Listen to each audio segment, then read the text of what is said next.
ने कभी सोचा है कि पितृपक्ष में जब हम जल अर्पित करते हैं, पिंडदान करते हैं, मंत्रोच्चार करते हैं, तो क्या वास्तव में हमारे पितर संतुष्ट हो जाते हैं? क्या वे मोक्ष की ओर बढ़ पाते हैं, या फिर यह सब केवल परंपरा है?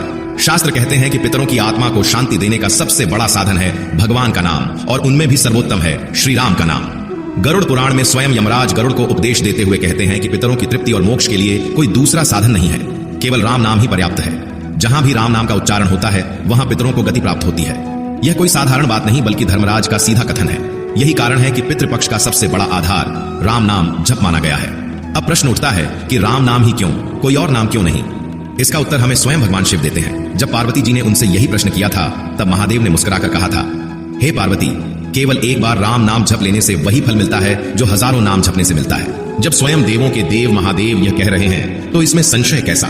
यही कारण है कि श्राद्ध और तर्पण के साथ राम नाम का जप अनिवार्य बताया गया है, ताकि केवल भूख प्यास न मिटे बल्कि आत्मा के बंधन भी टूटे। इसी से जुड़ा एक प्रसंग आता है। एक बार एक शिष्य ने अपने गुरु से पूछा, गुरुदेव, मैं देखता हूं लोग श्राद्ध में अन्न जल तिल सब कुछ अर्पित करते हैं, फिर भी उनके पितर बार बार असंतुष्ट दिखते हैं। ऐसा क्यों होता है, और क्यों आप केवल राम नाम की महिमा गाते हैं?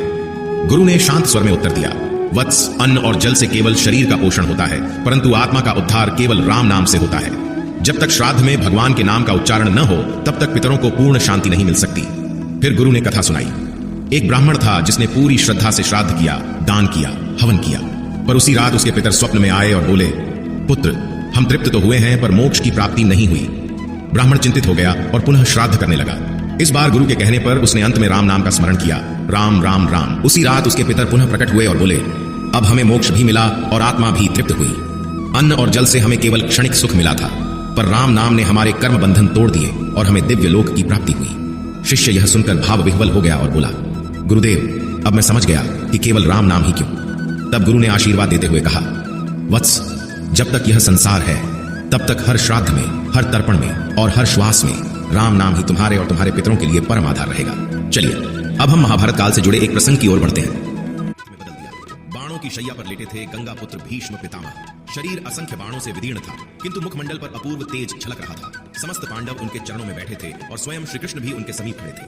भीष्म ने कांपती आवाज में कहा, माधव, जीवन का यह अंतिम क्षण है। मैंने धर्म के लिए सब कुछ त्याग दिया, पर आज एक प्रश्न मेरे भीतर उठ रहा है, क्या मेरे पितर मुझे स्वीकार करेंगे? क्या मैं पितरण से मुक्त हो सकूंगा? श्री कृष्ण ने मधुर स्वर में उत्तर दिया, हे गंगा पुत्र भीष्म, तुमने जीवन भर ब्रह्मचर्य का पालन किया, सत्य और धर्म की रक्षा की। तुम्हारे पितर तो तुम पर गर्व करते हैं, परंतु अंतिम क्षण में यदि तुम राम नाम का स्मरण करोगे तो तुम्हें केवल मोक्ष ही नहीं मिलेगा बल्कि तुम्हारे समस्त वंशजों और पितरों को भी शांति प्राप्त होगी। भीष्म ने आश्चर्य से पूछा, वासुदेव, जब समस्त वेद धर्म और युद्ध में प्राप्त यश मेरे सामने है तब केवल एक नाम इतना महान कैसे हो सकता है? श्री कृष्ण मुस्कुराए और बोले, भीष्म, राम नाम ऐसा दिव्य मंत्र है जो पितरों का सारा शोक हर लेता है। जहां इसका स्मरण होता है वहां आत्मा को शाश्वत तृप्ति मिलती है। अन्न और जल से शरीर तृप्त होता है, पर आत्मा की तृप्ति केवल राम नाम से ही होती है। भीष्म की आंखें भर आईं। उन्होंने हाथ जोड़कर कहा, यदि यही सत्य है तो आज मैं अपने अंतिम श्वासों को राम नाम में समर्पित करता हूं। उन्होंने धीरे धीरे उच्चारण किया, राम राम राम, और उसी क्षण रणभूमि में एक अद्भुत दिव्य प्रकाश फैल गया। आकाश में देवताओं की ध्वनि गूंज उठी। धर्मात्मा भीष्म अब पितृलोक से मुक्त होकर परम धाम को प्राप्त हुए। पांडवों ने उस प्रकाश को देखा और उनके नेत्रों से अश्रुधारा बह निकली। युधिष्ठिर ने कांपती आवाज में कहा, भामिनाथ, अब मुझे समझ आया कि श्राद्ध और तर्पण का वास्तविक अर्थ क्या है। यदि स्वयं भीष्म जैसे महापुरुष को अंतिम क्षण में राम नाम का सहारा मिला तो हम सबको अपने पितरों के मोक्ष के लिए यही उपाय करना चाहिए।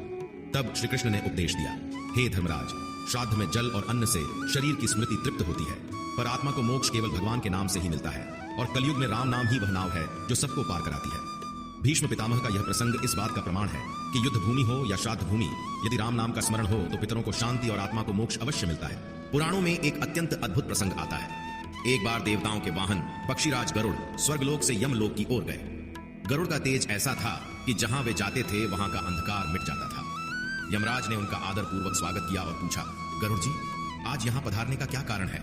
गरुड़ ने विनम्र स्वर में कहा, धर्मराज, मैं एक प्रश्न लेकर आया हूँ। मनुष्य लोक में जब पितृपक्ष आता है तब लोग अपने पितरों के लिए तर्पण और श्राद्ध करते हैं, किंतु मेरे मन में संशय है कि क्या केवल अन्न और जल से आत्माएं तृप्त हो जाती हैं, और यदि नहीं तो पितृमोक्ष का सच्चा मार्ग क्या है? यमराज गंभीर हो गए। उन्होंने अपनी गदा भूमि पर रख दी और बोले, गरुड़, यह प्रश्न केवल तुम्हारा नहीं बल्कि समस्त मानव जाति का है। अन्न और जल से पितर केवल क्षणिक संतोष पाते हैं, परंतु उनकी आत्मा को शांति तभी मिलती है जब कोई वंशज प्रभु के नाम का स्मरण करता है, और विशेष रूप से राम नाम का। गरुड़ ने जिज्ञासा से पूछा, परंतु धर्मराज यही नाम क्यों? नारायण, शिव या अन्य देवताओं के नाम क्यों नहीं?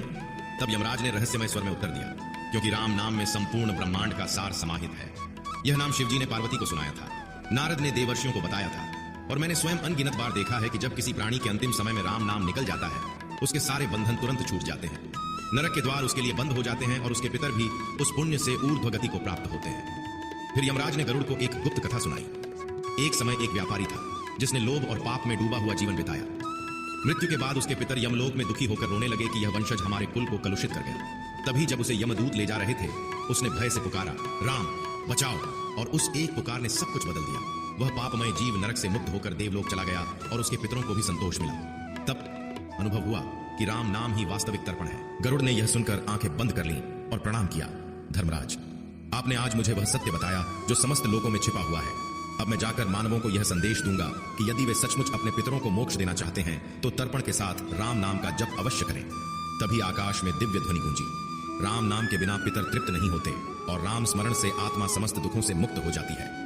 गरुड़ ने यमराज को प्रणाम किया और पुनः देवलोक लौट आए। उस दिन से उन्होंने स्वयं राम नाम का जप करना प्रारंभ कर दिया और यही संदेश संपूर्ण लोक में फैलाया। अगर आप भी श्री राम के सच्चे भक्त हैं तो इस वीडियो को लाइक करके चैनल को सब्सक्राइब जरूर करें और कमेंट में जय श्री राम जरूर लिखें।